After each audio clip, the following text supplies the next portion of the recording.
इच्छा, आशा, अपेक्षा, आकांक्षा, यही सब मानव समाज के चालक होते नहीं। यदि कोई आपसे पूछे कि आप कौन हैं, तो आपका उत्तर क्या होगा? विचार कीजिए।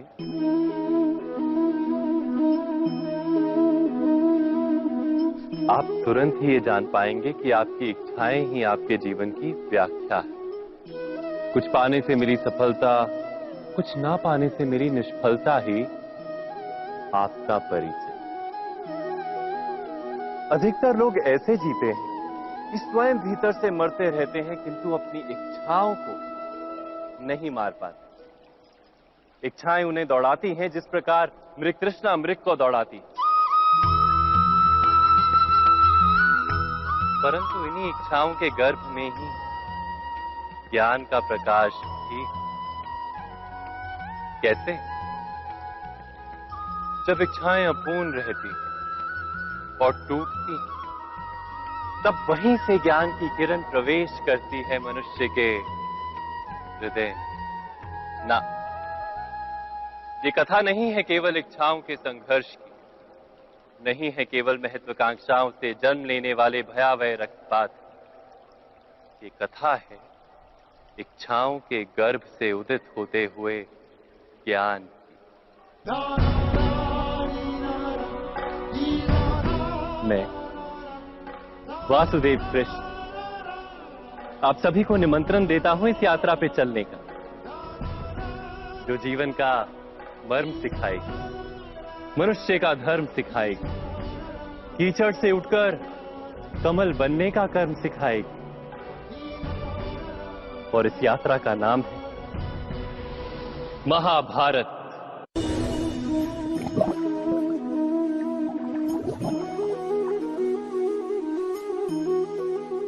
इस संसार में आने वाला प्रत्येक बालक संपूर्णतः संस्कार रहित होता है। उसके अंतर पर ना किसी अच्छे संस्कार के चिन्ह अंकित होते हैं, ना ही बुरे संस्कार के। अर्थात जन्म से बालक में ना कोई गुण होता है और ना ही कोई दोष। तो ये दोष अथवा गुण किस प्रकार प्राप्त होते हैं? क्या हमने कभी विचार किया है? जो बात माता पिता के मुख से निरंतर सुनी जाती है, वही बात उनकी संतानों के हृदय का संस्कार बनती है। जैसे किसी गांव में नदी तट तक एक पगडंडी बन जाती है केवल उस मार्ग पर बार बार चलने के कारण। अर्थात माता पिता के हृदय की इच्छाएं उनकी संतानों के हृदय का दोष अथवा गुण बनकर जन्म लेती हैं। क्या ये सत्य नहीं? पर फिर भी जब उनकी संतानों में कोई दोष दिखाई देता है, तो माता पिता आश्चर्य और दुख से भर जाते हैं। माता पिता का हृदय ये प्रश्न करता है कि उनकी संतानों में ये कुसंस्कार आए कहां से। सत्य तो यही है कि माता पिता अपनी संतानों को अनजाने में ही कुसंस्कार के बीज दे देते हैं, जो उनके संतानों की हृदय भूमि पर कुसंस्कार का वृक्ष बनकर उगता है। अर्थात अपनी संतानों को सुसंस्कारी और धर्ममय बनाने की आशा रखने वाले प्रत्येक माता पिता को प्रथम अपने हृदय की इच्छाओं पर अंकुश रखना क्या अनिवार्य नहीं?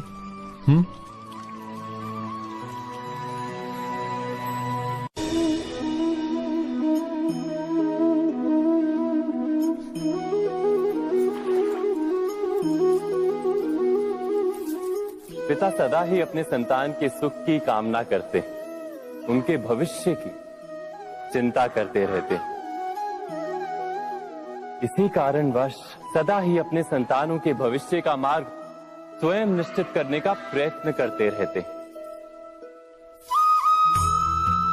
जिस मार्ग पर पिता स्वयं चला है, जिस मार्ग के कंकर पत्थर को स्वयं देखा है, मार्ग की छाया, मार्ग की धूप को स्वयं जाना है, उसी मार्ग पर उसका पुत्र भी चले, यही इच्छा रहती है हर पिता की। निस्संदेह उत्तम भावना है ये।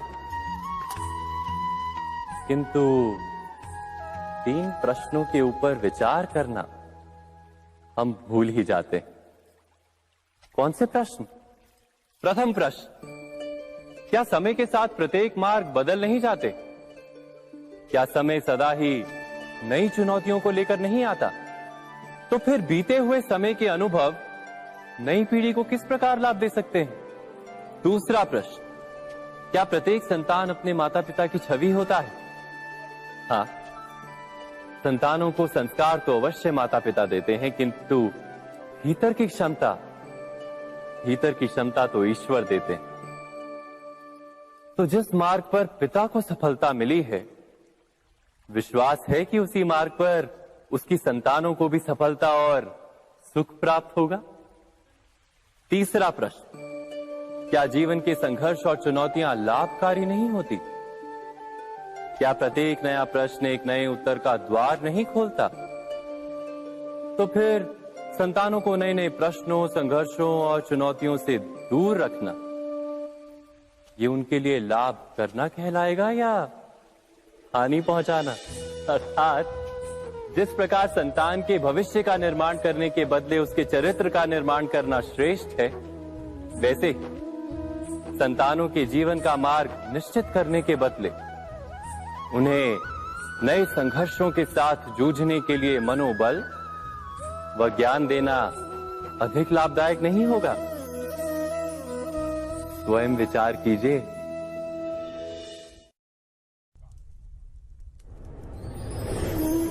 पूर्वजों की इच्छा, आशा, महत्वाकांक्षा, क्रोध, बैर, प्रतिशोध, यही सब आने वाली पीढ़ी की धरोहर बनते हैं। माता पिता अपनी संतानों को देना तो चाहते हैं समस्त विश्व का सुख, पर देते हैं अपनी पीड़ाओं की संपत्ति। देना चाहते हैं अमृत, पर साथ ही साथ विष का घड़ा भी भर देते हैं। आप विचार कीजिए, आपने अपनी संतानों को क्या दिया आज तक? अवश्य प्रेम, ज्ञान, संपत्ति आदि दिए, पर क्या साथ ही साथ उनके मन को मैल से भर देने वाले पूर्व ग्रह नहीं दिए? अच्छे बुरे की पूर्व निर्धारित व्याख्याएं नहीं दी? व्यक्ति का व्यक्ति के साथ, समाजों का समाजों के साथ, राष्ट्र का राष्ट्र के साथ संघर्ष क्या इन्हीं पूर्व ग्रहों से निर्मित नहीं होते?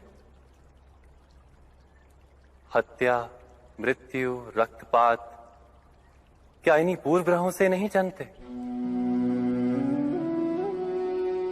अर्थात माता पिता अपनी संतानों को जन्म के साथ मृत्यु का दान भी देते हैं। प्रेम के प्रकाश के साथ साथ घृणा का अंधकार भी देते हैं, और अंधकार मन का, हृदय का हो या वास्तविक हो, उससे केवल भय प्राप्त होता है, केवल भय। स्वयं विचार कीजिए।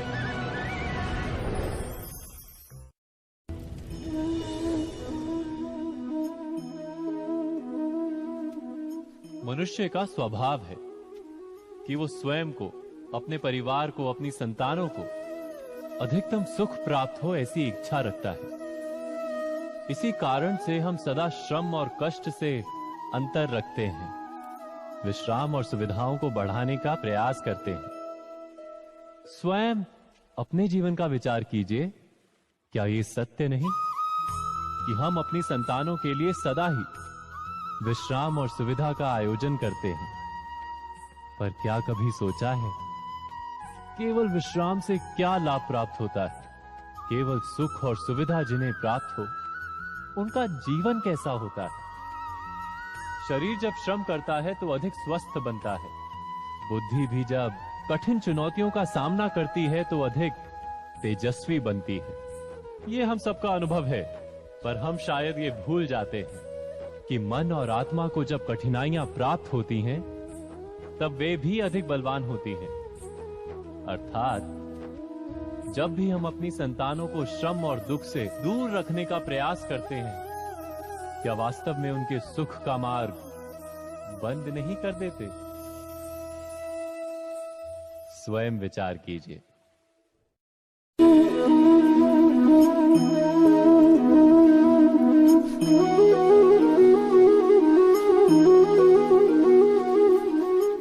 संतानों के भविष्य को सुख से भरने का प्रयत्न करना, यही हर माता पिता का प्रथम कर्तव्य होता है, जिन्हें आप इस संसार में लाएं और जिनके कर्मों से ये जगत आपका भी परिचय पाएगा भविष्य में। उनके भविष्य के सुख की योजना करने से अधिक महत्व और हो भी क्या सकता है। किंतु सुख और सुरक्षा, क्या ये मनुष्य के कर्मों से प्राप्त नहीं होते?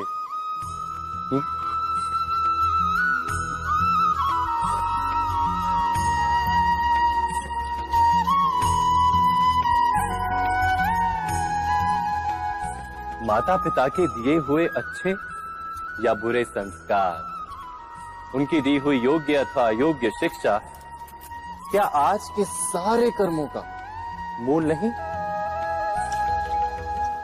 संस्कार और शिक्षा से बनता है मनुष्य का चरित्र। अर्थात माता पिता अपनी संतानों का जैसा चरित्र बनाते हैं, ऐसा ही बनता है उनका भविष्य। किंतु फिर भी अधिकतर माता पिता अपनी संतानों का भविष्य सुरक्षित करने की चिंता में उनका चरित्र निर्माण का कार्य भूल ही जाते हैं। वस्तुतः जो माता पिता अपनी संतानों के भविष्य की चिंता करते हैं, उनकी संतानों को कोई लाभ नहीं होता। किंतु जो माता पिता अपने संतानों के भविष्य की नहीं, उनके चरित्र का निर्माण करते हैं, उन संतानों की प्रशस्ति समस्त संसार करता है। स्वयं विचार कीजिए।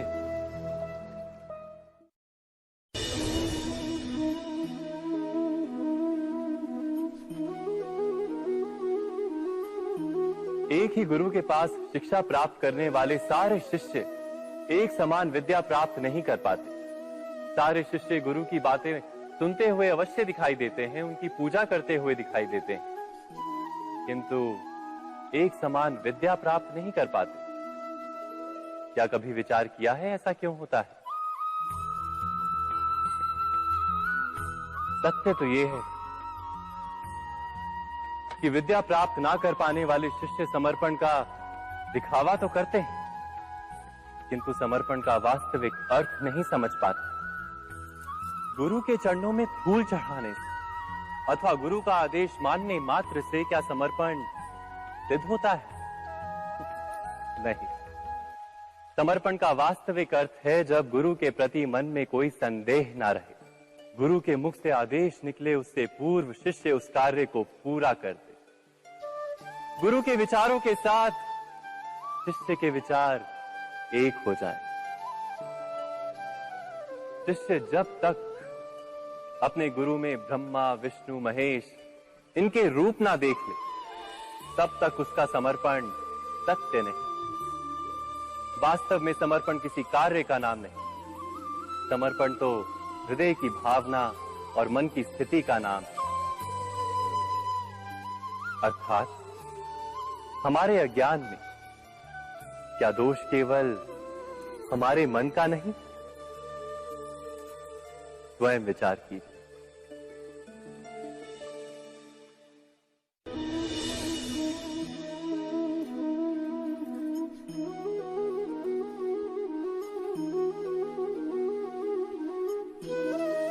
ज्ञान प्राप्ति सदा ही समर्पण से होती है, ये हम सब जानते हैं। किंतु समर्पण का वास्तविक महत्व क्या है? क्या हमने कभी विचार किया? मनुष्य का मन सदा ही ज्ञान प्राप्ति में विभिन्न बाधाओं को उत्पन्न करता है। कभी किसी अन्य विद्यार्थी से ईर्ष्या हो जाती है, कभी पढ़ाए हुए पाठों पर संदेह जन्मता है और कभी गुरु द्वारा दिया गया दंड मन को अहंकार से भर देता है। नहीं, क्या ऐसा नहीं होता? न जाने कैसे कैसे विचार मन को भटकाते हैं और मन की इसी अयोग्य स्थिति के कारण हम ज्ञान प्राप्त नहीं कर पाते। मन की योग्य स्थिति केवल समर्पण से निर्मित होती है। समर्पण मनुष्य के अहंकार का नाश करता है, ईर्ष्या, महत्वाकांक्षा आदि भावनाओं को दूर कर हृदय को शांत करता है और मन को एकाग्र करता है। वास्तव में ईश्वर की सृष्टि में ना ज्ञान की मर्यादा है ना ज्ञानियों की। गुरु दत्तात्रेय ने तो गाय और श्वान से भी ज्ञान प्राप्त कर लिया था। अर्थात विषय ब्रह्म ज्ञान का हो या जीवन के ज्ञान का या गुरुकुल में प्राप्त होने वाले ज्ञान का, उसकी प्राप्ति के लिए गुरु से अधिक महत्व है उस गुरु के प्रति हमारा समर्पण। क्या ये सत्य नहीं? स्वयं विचार कीजिए।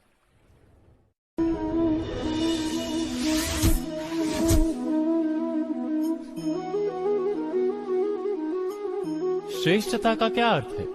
श्रेष्ठता का अर्थ है दूसरों से अधिक ज्ञान प्राप्त करना। अर्थात मूल्य इस बात का नहीं कि स्वयं कितना ज्ञान प्राप्त किया, मूल्य इस बात का है कि प्राप्त किया हुआ ज्ञान अन्य लोगों से कितना अधिक है। अर्थात श्रेष्ठता की इच्छा ज्ञान प्राप्ति को भी एक स्पर्धा बना देती है। और स्पर्धा में विजय अंतिम कब होती है?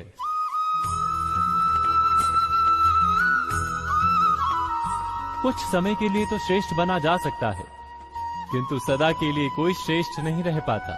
फिर वही असंतोष, पीड़ा और संघर्ष जन्म लेता है। किंतु श्रेष्ठ बनने के बदले यदि उत्तम बनने का प्रयत्न करें तो क्या होगा? उत्तम का अर्थ है कि जितना प्राप्त करने योग्य है वो सब प्राप्त करना, किसी से अधिक पाने की इच्छा से नहीं, मात्र आत्मा की तृप्ति हेतु कुछ प्राप्त करना।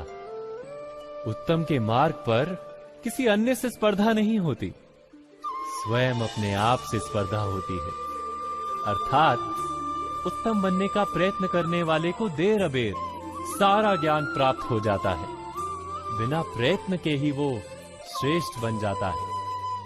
किंतु जो श्रेष्ठ बनने का प्रयत्न करता है वो श्रेष्ठ बने या ना बने, उत्तम कभी नहीं बन पाता।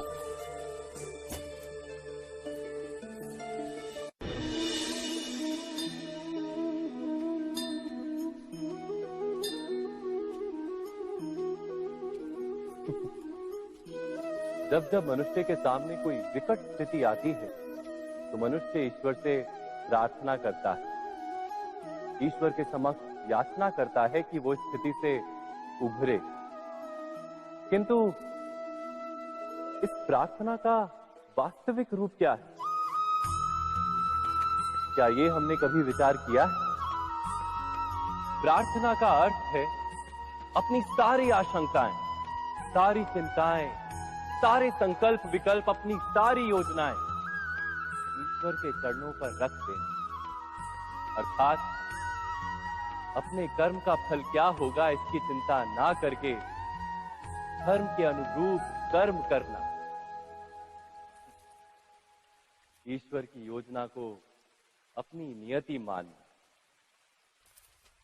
यही प्रार्थना है ना। किंतु ईश्वर की योजना को समझ पाना क्या संभव है?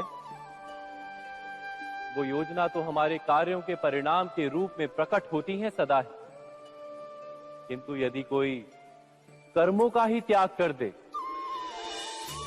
क्या वो प्रार्थना है? वास्तव में कर्म ही जीवन और फल के प्रति मोह ना रखना ही सच्ची प्रार्थना। जो प्रार्थना कर्म में बाधा बन जाए, मनुष्य को कार्य ही ना करने दे, वो प्रार्थना है या पराजय? स्वयं विचार कीजिए।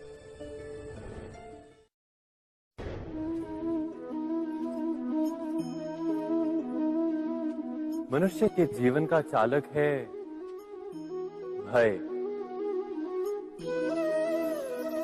मनुष्य सदा ही भय का कारण ढूंढ लेता है। जीवन में जिन मार्गों का हम चुनाव करते हैं, वो चुनाव भी हम भय के कारण ही लेते हैं। किंतु क्या ये भय वास्तविक होता है? विचार कीजिए।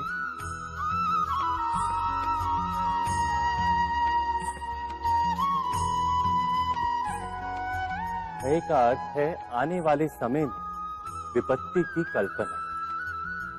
किंतु समय का स्वामी कौन? ना तो हम समय के स्वामी हैं, ना हमारे शत्रु या प्रतिस्पर्धी। समय तो ईश्वर के अधीन चलता है।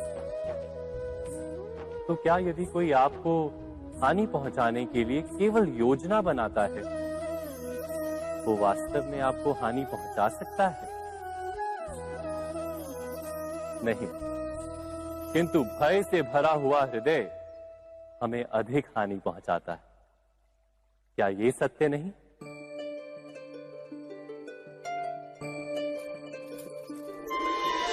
विपत्ति के समय भयभीत हृदय अयोग्य निर्णय करता है और विपत्ति को अधिक पीड़ादायक बनाता है। किंतु विश्वास से भरा हृदय विपत्ति के समय को भी सरलता से पार कर जाता है। अर्थात जिस कारण से मनुष्य हृदय में भय को स्थान देता है, भय ठीक उससे विपरीत कार्य करता है। क्या ये सत्य नहीं? स्वयं विचार कीजिए।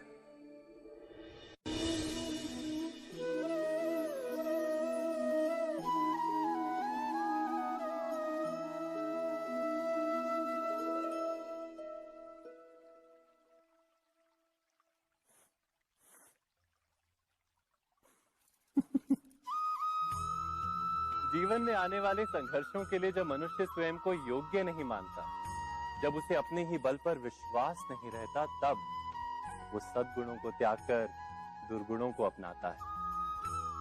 वस्तुतः मनुष्य के जीवन में दुर्जनता जन्म ही तब लेती है जब उसके अंतर में आत्मविश्वास नहीं होता। आत्मविश्वास ही अच्छाई को धारण करता है। ये आत्मविश्वास है क्या?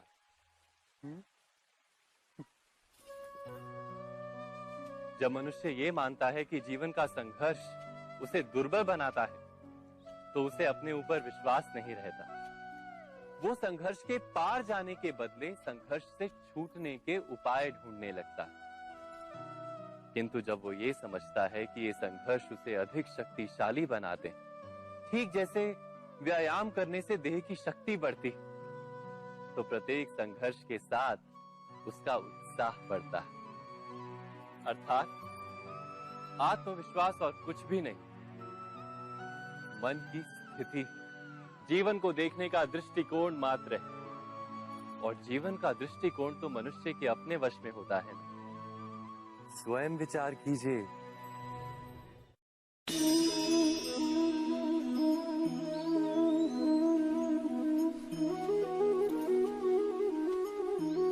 जब अपने किसी अच्छे कार्य के उत्तर में दुख प्राप्त होता है अथवा किसी को उसके दुष्ट कार्य में सुख मिलता है, तो मन अवश्य ये विचार करता है कि अच्छा कार्य करने का, धर्म के मार्ग पर चलने का तात्पर्य क्या है। पर दुष्ट आत्मा को क्या प्राप्त होता है ये भी देखिए। दुष्टता करने वाला हृदय सदा चंचल रहता है, अकुलाता रहता है। मन में सदा नए नए संघर्ष उत्पन्न होते हैं। अविश्वास उसे जीवन भर दौड़ाता है। क्या ये सुख? जबकि धर्म पे चलने वाले, अच्छा कार्य करने वाले, सत् चरित्र व्यक्ति का हृदय शांत रहता है। परिस्थितियां उसके जीवन के सुख में बाधा नहीं बनती। समाज में सम्मान और मन में संतोष रहता है सदा। अर्थात अच्छा बर्ताव भविष्य में किसी सुख का मार्ग नहीं। अच्छा बर्ताव स्वयं सुखी, अथवा बुरा बर्ताव भविष्य में किसी दुख का मार्ग नहीं। अधर्म उसी क्षण दुख उत्पन्न करता है। धर्म से सुख नहीं, धर्म स्वयं सुख।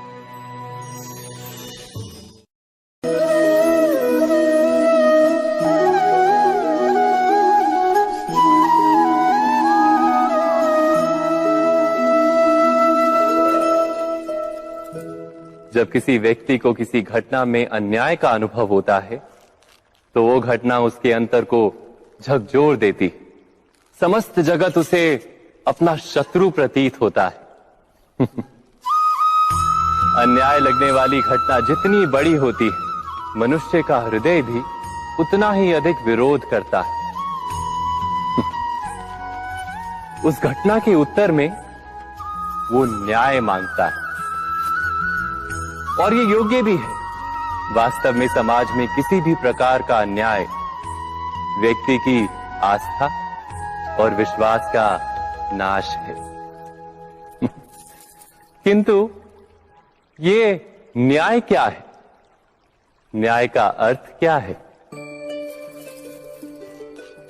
अन्याय करने वाले को अपने कार्य पर पश्चाताप हो और अन्याय भुगतने वाले के मन में फिर से विश्वास जगे समाज के प्रति। इतना ही अर्थ है ना न्याय का। किंतु जिसके हृदय में धर्म नहीं होता वो न्याय को छोड़कर बैर और प्रतिशोध को अपनाता है। हिंसा के बदले प्रतिहिंसा की भावना लेकर चलता है। स्वयं भोगी हुई पीड़ा से कहीं अधिक पीड़ा देने का प्रयत्न करता है और इस मार्ग पर चलते अन्याय को भुगतने वाला स्वयं अन्याय करने लगता है। शीघ्र ही वो अपराधी बन जाता है। अर्थात न्याय और प्रतिशोध के बीच बहुत कम अंतर होता है और इसी अंतर का नाम है धर्म। क्या ये सत्य नहीं? स्वयं विचार कीजिए।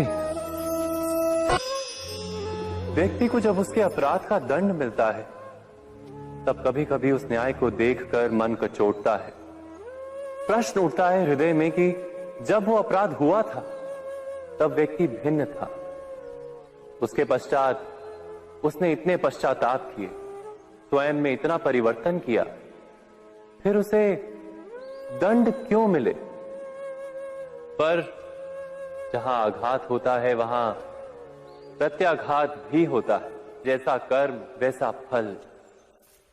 यदि किसी को प्रेम दोगे तो सुख प्राप्त होगा, यदि किसी की हत्या करोगे तो मृत्यु दंड मिलेगा। जैसा कार्य वैसा ही न्याय। तो फिर प्रायश्चित और पश्चाताप का कोई मूल्य नहीं है? अवश्य है मूल्य। प्रायश्चित और पश्चाताप मनुष्य की आत्मा को बलवान करता है। आने वाले दंड को स्वीकार करने के लिए मनुष्य को तैयार करता है। अर्थात बिना प्रायश्चित के दंड स्वीकार करने का कोई मूल्य है? स्वयं विचार कीजिए। मनुष्य के हृदय में भय का साम्राज्य रहता है सदा। कभी संपत्ति के नाश का भय, कभी अपमान का भय, कभी अपनों से छूट जाने का भय। इसीलिए भय का होना सबको स्वाभाविक ही लगता है। क्या कभी विचार किया है, जो स्थिति अथवा वस्तु भय को जन्म देती है, क्या वहीं से वास्तव में दुख आता है? नहीं, ऐसा तो कोई नियम नहीं। और सबका अनुभव तो ये बताता है कि भय धारण करने से भविष्य के दुख का निवारण नहीं होता। भय केवल आने वाले दुख की कल्पना मात्र ही है। वास्तविकता से इसका कोई संबंध नहीं है। तो क्या ये जानते हुए भी कि भय कुछ और नहीं, केवल कल्पना मात्र ही है, इससे मुक्त होकर निर्भय बन पाना क्या बहुत कठिन है? अवश्य विचार कीजिएगा।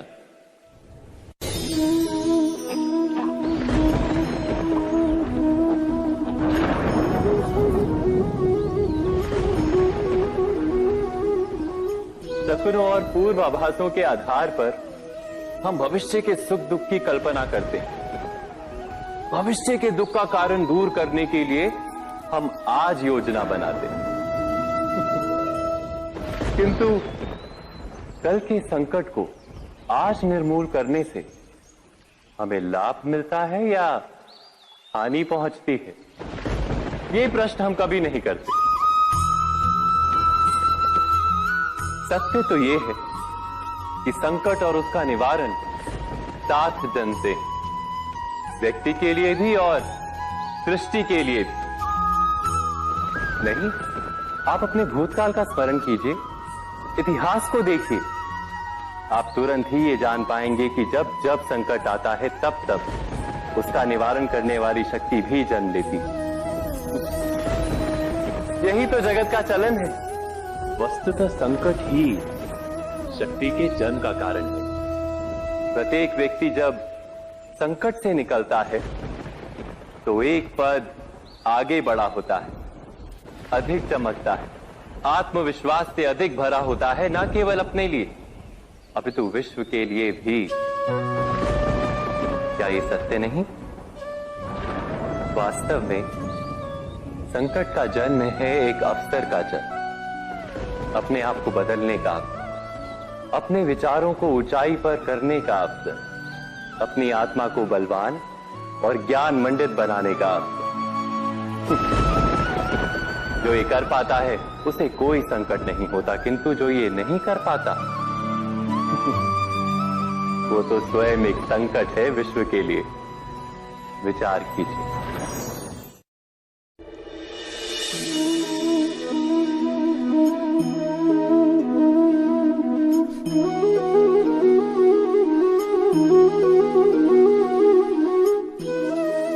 जीवन का हर क्षण निर्णय का क्षण होता है। प्रत्येक पद पर दूसरे पद के विषय में कोई निर्णय करना ही पड़ता है, और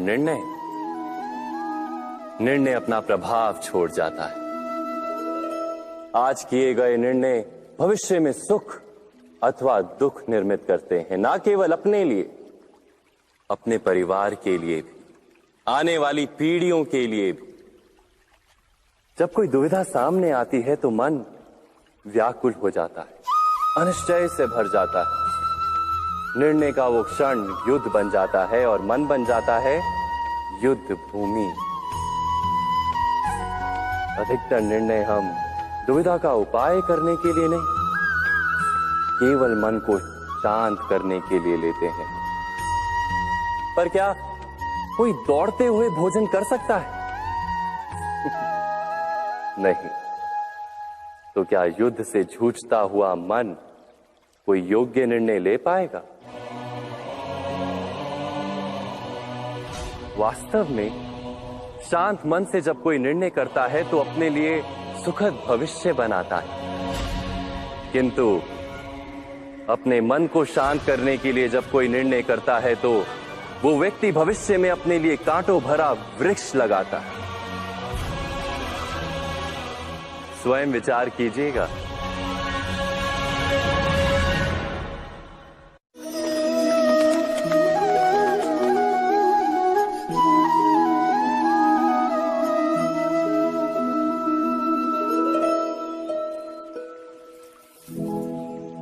निर्णय के क्षण में हम सदा ही किसी अन्य के सुझाव, सूचना, मंत्रणा या परामर्श को आधार बनाते हैं, और हमारे भविष्य का आधार हमारे आज लिए गए निर्णय के ऊपर होता है।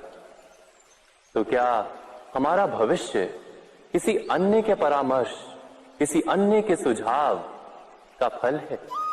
क्या हमारा संपूर्ण जीवन किसी अन्य की बुद्धि का परिणाम?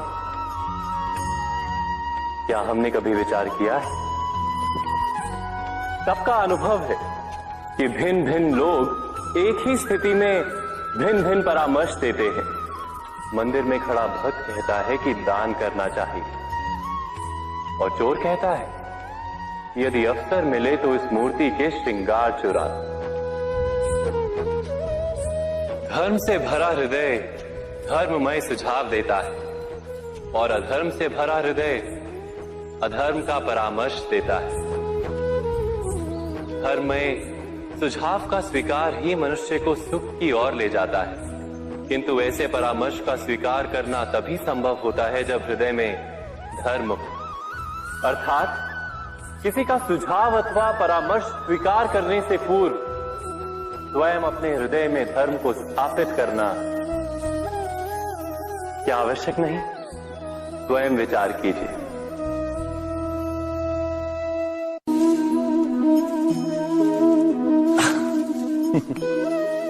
मनुष्य के सारे संबंधों का आधार है अपेक्षा। पति कैसा हो जो मेरा जीवन सुख और सुविधा से भर दे? पत्नी कैसी हो जो सदैव मेरे प्रति समर्पित रहे? संतान कैसी हो जो मेरी सेवा करे, मेरा आदेश माने?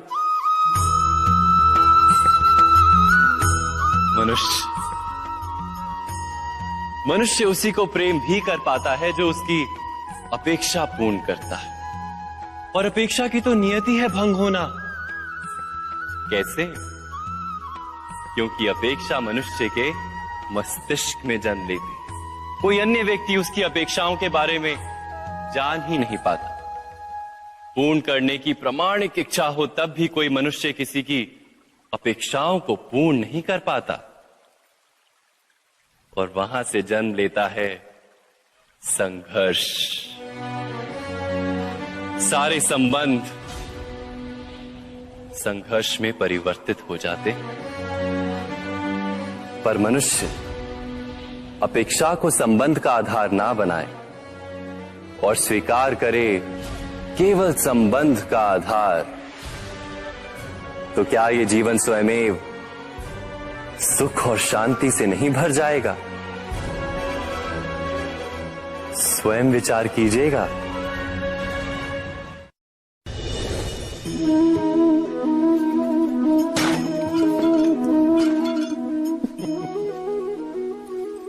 कभी कभी कोई घटना मनुष्य के जीवन की सारी योजनाओं को तोड़ देती और मनुष्य उस आघात को अपने जीवन का केंद्र मान लेता। पर क्या भविष्य मनुष्य की योजनाओं के आधार पर निर्मित होते हैं? नहीं। जिस प्रकार किसी ऊंचे पर्वत पर सर्वप्रथम चढ़ने वाला उस पर्वत की तलाई में बैठकर जो योजना बनाता है, क्या वही योजना उसे उस पर्वत की चोटी तक पहुंचाती है? नहीं। वास्तव में वो जैसे जैसे ऊपर चढ़ता है वैसे वैसे उसे नई नई चुनौतियां, नई नई विडंबनाएं, नए नए अवरोध मिलते हैं। प्रत्येक पद पर वो अपने अगले पद का निर्णय करता है। प्रत्येक पद पर उसे अपनी योजनाओं को बदलना पड़ता है। कहीं पुरानी योजना उसे खाई में ना ढकेल दे। वो पर्वत को अपने योग्य नहीं बना पाता, केवल स्वयं को पर्वत के योग्य बना सकता है। क्या जीवन के साथ भी ऐसा ही नहीं? जब मनुष्य जीवन में किसी एक चुनौती को, एक अवरोध को अपने जीवन का केंद्र मान लेता है, अपने जीवन की गति को ही रोक देता है, तो वो अपने जीवन में सफल नहीं बन पाता और ना ही सुख और शांति प्राप्त कर पाता। अर्थात जीवन को अपने योग्य बनाने के बदले स्वयं अपने को जीवन के योग्य बनाना ही सफलता और सुख का एकमात्र मार्ग नहीं? स्वयं विचार कीजिए।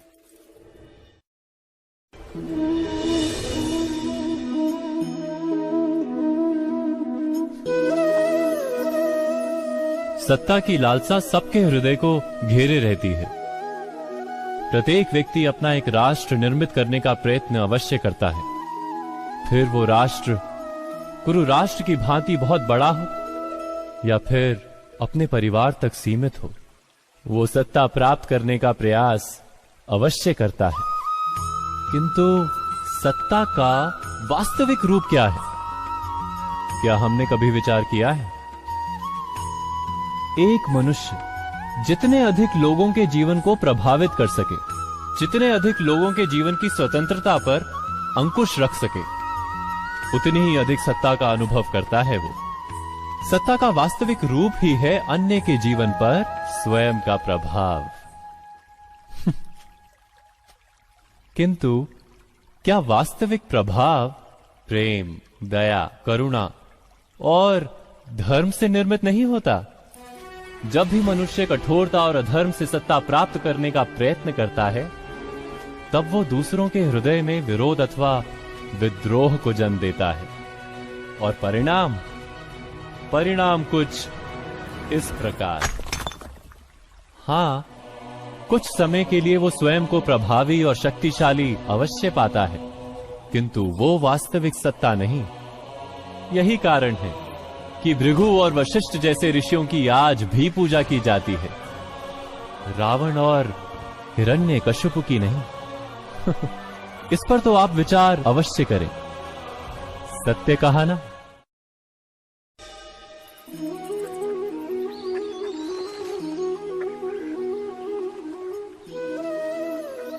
समय के आरंभ से ही मनुष्य को एक प्रश्न सदा पीड़ा देता है कि वो अपने संबंधों में अधिकतम सुख और कम से कम दुख किस प्रकार प्राप्त कर सकता है। क्या आपके सारे संबंधों ने आपको संपूर्ण संतोष दिया है? विचार कीजिए। हमारा जीवन संबंधों पर आधारित है, हमारी सुरक्षा संबंधों पर आधारित है। इसी कारण हमारे जीवन के सारे सुखों का आधार भी संबंध है। किंतु फिर भी हमें संबंधों में ही अधिकतर दुख क्यों प्राप्त होते हैं? सदा ही संघर्ष भी संबंधों से ही उत्पन्न क्यों हो जाते हैं? कभी विचार किया है? जब कोई व्यक्ति किसी अन्य व्यक्ति के विचार अथवा कार्य को स्वीकार नहीं करता, उसमें परिवर्तन करने का प्रयत्न करता है, तो संघर्ष जन्म लेता है। अर्थात जितना अधिक अस्वीकार उतना ही अधिक संघर्ष, और जितना अधिक स्वीकार उतना ही अधिक सुख। क्या ये वास्तविकता नहीं? यदि मनुष्य स्वयं अपनी अपेक्षाओं पर अंकुश रखे, अपने विचारों को परखे, किसी अन्य व्यक्ति में परिवर्तन करने का प्रयत्न ना कर स्वयं अपने भीतर परिवर्तन करने का प्रयास करे, तो क्या संबंधों में संतोष प्राप्त करना इतना कठिन? अर्थात क्या स्वीकार ही संबंध का वास्तविक अर्थ नहीं? स्वयं विचार कीजिए। दो व्यक्ति जब निकट आते हैं तो एक दूसरे के लिए सीमाएं और मर्यादाएं निर्मित करने का प्रयत्न अवश्य करते हैं। हम यदि सारे संबंधों पर विचार करें तो देखेंगे कि इन सारे संबंधों का आधार यही सीमाएं हैं जो हम दूसरों के लिए निर्मित करते हैं। और यदि अनजाने में भी कोई अन्य व्यक्ति इन सीमाओं को तोड़ता है तो उसी क्षण हमारा हृदय क्रोध से भर जाता है। इन सीमाओं का वास्तविक रूप क्या है? क्या हमने कभी विचार किया? सीमाओं के द्वारा हम दूसरे व्यक्ति को निर्णय करने की अनुमति नहीं देते, अपना निर्णय उस व्यक्ति पर थोपते हैं, अर्थात किसी की स्वतंत्रता का अस्वीकार करते हैं हम। और जब स्वतंत्रता का अस्वीकार किया जाता है तो उसका हृदय दुख से भर जाता है, और जब वो सीमाओं को तोड़ता है तो हमारा हृदय क्रोध से भर जाता है। क्या ऐसा नहीं होता?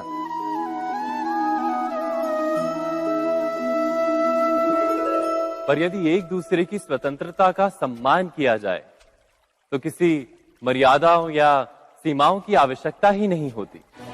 अर्थात जिस प्रकार स्वीकार किसी संबंध का देह है, क्या वैसे ही स्वतंत्रता किसी संबंध की आत्मा नहीं? स्वयं विचार कीजिए।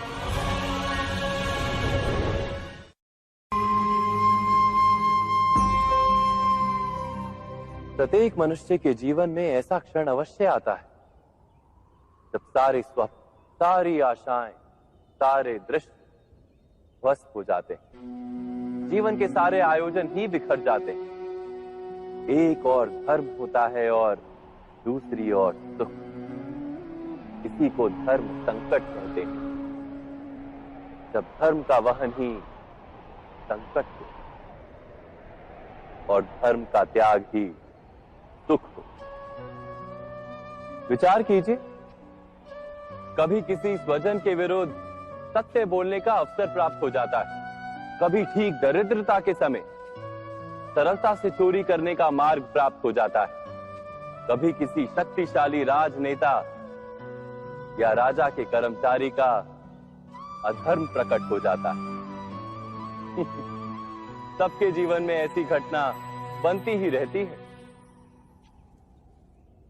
अधिकतर लोग ऐसे किसी क्षण को धर्म संकट के रूप में जान ही नहीं पाते। हमें किसी प्रकार के संघर्ष का अनुभव ही नहीं होता। सहजता से सुख की ओर खींचे चले जाते हैं, जैसे मक्खी गुड़ की ओर खींची चली जाती।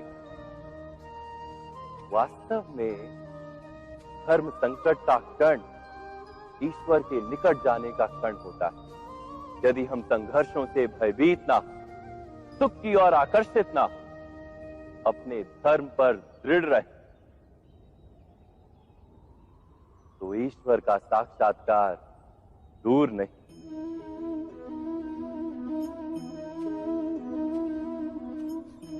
पवन से युद्ध करने वाला पत्ता यदि पेड़ से गिरता है तो भी आकाश की ओर उठता है। पवन से झुकने वाली घास वहीं भूमि पर रह जाती है। अर्थात धर्म संकट से यदि हम संकट को ही टाल दें तो सुख तो मिलता है, जीवन बढ़ता है, किंतु क्या चरित्र नहीं टूटता? क्या आत्मा दरिद्र नहीं हो जाती? क्या ईश्वर से अंतर नहीं हो जाता? स्वयं विचार कीजिए। जब भी किसी की आशा और इच्छा भंग होती है तो उसका हृदय क्रोध से भर जाता है। जिस व्यक्ति को वो अपना अपराधी समझता है उसे दंड देने का प्रयत्न करता है। पर क्या हमारी इच्छा या आशा का भंग होना क्या सदा ही किसी का अपराध होता है? इच्छाओं के अपूर्ण रहने के तो कई कारण हो सकते हैं। कुछ तो संजोग के कारण अधूरी रह जाती हैं और कुछ नियति के कारण। और कभी कभी इच्छाओं का स्वरूप ही ऐसा होता है कि वो पूर्ण नहीं हो पाती। बिना परिस्थिति पर विचार किए किसी को अपराधी मान लेना न्याय नहीं, प्रतिशोध है। न्याय का आधार तो दया है, करुणा है, और प्रतिशोध का आधार क्रोध, अहंकार। अर्थात हृदय में करुणा धारण किए बिना किसी के अपराध के विषय में विचार करना, किसी को दंड देना, क्या अपने आप में ही अन्याय नहीं? स्वयं विचार कीजिए।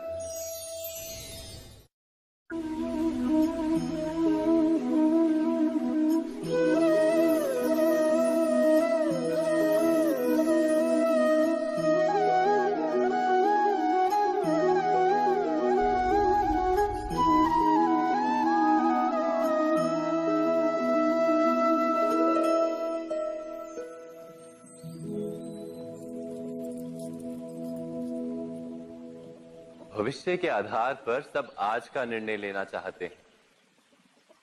भविष्य में सुख मिले, भविष्य सुरक्षित हो, ऐसे निर्णय आज लेने का प्रयत्न रहता है सबका। आप अपने जीवन को देखिए, क्या आपके अधिकतर निर्णय के पीछे भविष्य का विचार नहीं होता? और हो भी क्यों ना, अपने जीवन को सरल और सुखमय बनाने का प्रयत्न करने का अधिकार सबका है। पर भविष्य तो कोई नहीं जानता, केवल कल्पना ही की जा सकती है। तो जीवन के सारे महत्वपूर्ण निर्णय कल्पनाओं के आधार पर ही करते हैं हम। क्या निर्णय करने का कोई तीसरा मार्ग हो सकता है? विचार कीजिए। सारे सुखों का आधार धर्म है और वो धर्म मनुष्य के हृदय में बसता है। तो प्रत्येक निर्णय से पूर्व स्वयं अपने हृदय से ये प्रश्न अवश्य पूछ लेना कि ये निर्णय स्वार्थ से जन्मा है या धर्म से। क्या इतना पर्याप्त नहीं? भविष्य के बदले धर्म का विचार करने से क्या भविष्य अधिक सुखपूर्ण नहीं होगा? स्वयं विचार कीजिए।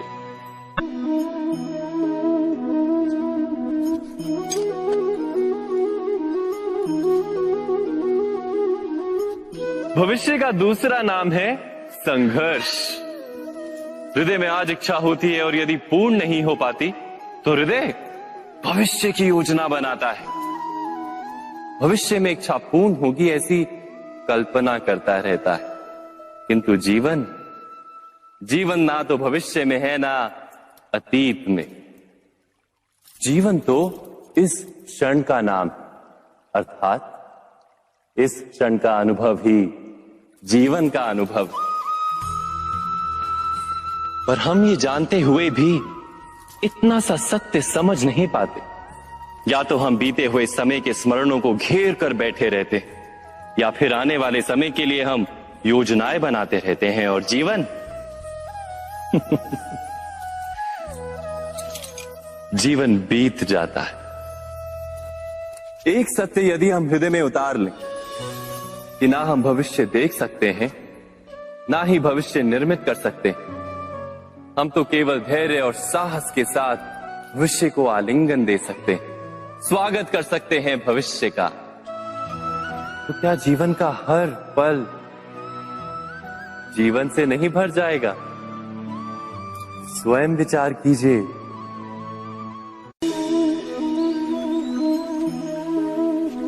सबके जीवन में ऐसा प्रसंग अवश्य आता है कि सत्य कहने का निश्चय होता है हृदय में, किंतु मुख से सत्य निकल नहीं पाता।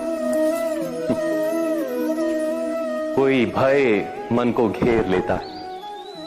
किसी घटना अथवा प्रसंग के बारे में बात करना, या फिर स्वयं से कोई भूल हो जाए उसके बारे में कुछ बोलना, क्या ये सत्य है? नहीं, ये तो केवल तथ्य है। अर्थात जैसा हुआ था वैसा केवल बोल देना सामान्य सी बात है। किंतु कभी कभी उस तथ्य को बोलते हुए भी भय लगता है। कदाचित किसी दूसरे की भावनाओं का विचार आता है मन, दूसरे को दुख होगा ये भय भी शब्दों को रोकता है। तो ये सत्य क्या है? क्या हमने कभी विचार किया है? जब भय रहते हुए भी कोई तथ्य बोलता है तो वो सत्य कहलाता है। वास्तव में सत्य कुछ और नहीं, केवल निर्भयता का दूसरा नाम है। और निर्भय होने का कोई समय नहीं होता, क्योंकि निर्भयता आत्मा का स्वभाव है। अर्थात क्या प्रत्येक क्षण सत्य बोलने का क्षण नहीं होता?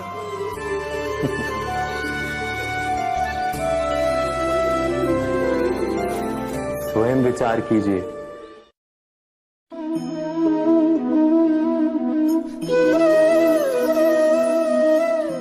परंपरा में धर्म बसता है और परंपराएं ही धर्म को संभालने का कार्य करती हैं, ये सत्य है। पर क्या केवल परंपरा ही धर्म है? विचार कीजिए।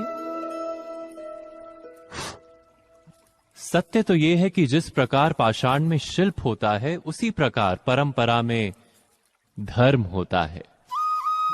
इस पत्थर में शिल्प है, ये पत्थर शिल्प नहीं। शिल्प को उजागर करने के लिए उसे तोड़ना पड़ता है, अनावश्यक भागों को दूर करना पड़ता है। ठीक उसी प्रकार परंपराओं में धर्म ढूंढना पड़ता है। जिस प्रकार इंद्र पूजा की परंपरा को तोड़कर गोवर्धन पूजा का धर्म ना ढूंढा जाता, तो यादवों को उनकी मुक्ति का मार्ग नहीं मिल पाता। अर्थात परंपरा को पूर्णता छोड़ देने वाला धर्म से वंचित रह जाता है, और परंपरा का अंध अनुकरण करने वाला भी धर्म को प्राप्त नहीं कर पाता। कहते हैं हंस के पास नीर क्षीर विवेक होता है। दूध में मिले पानी को छोड़कर केवल दूध ही ग्रहण करता है। तो क्या सच्चा धर्म प्राप्त करने के लिए हृदय में ज्ञान से जन्मा विवेक आवश्यक है? और ऐसे विवेक के बिना जिसे धर्म मान भी लिया जाए, जो वास्तव में धर्म ना भी हो, ऐसा भी तो हो सकता है।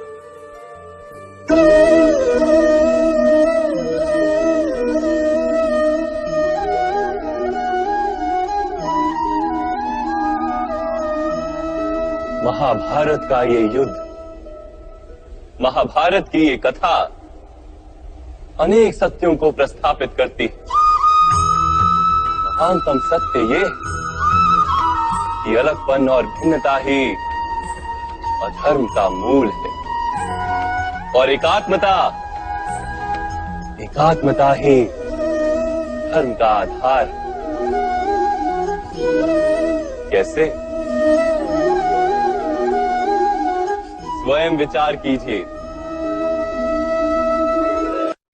मनुष्य का हृदय सुख की आशाओं से, सत्ता और संपत्ति की इच्छाओं से घिरा रहता है सदा, किंतु सामान्य रूप से मनुष्य अपने माता पिता, संतानों, भाई बहन या पत्नी के साथ उचित व्यवहार ही करता है,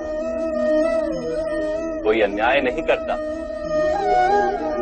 वो सुख और संपत्ति को समान भागों में बांटकर भोगता है, क्योंकि वो ये जानता है कि उसके सुख का आधार है उसका परिवार, उसके सुख का कारण है उसका परिवार।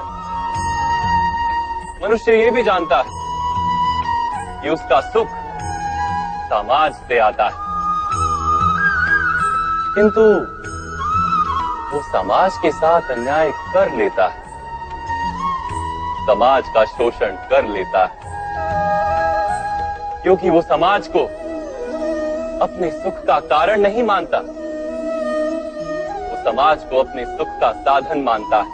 भेद है तो कारण और साधन में।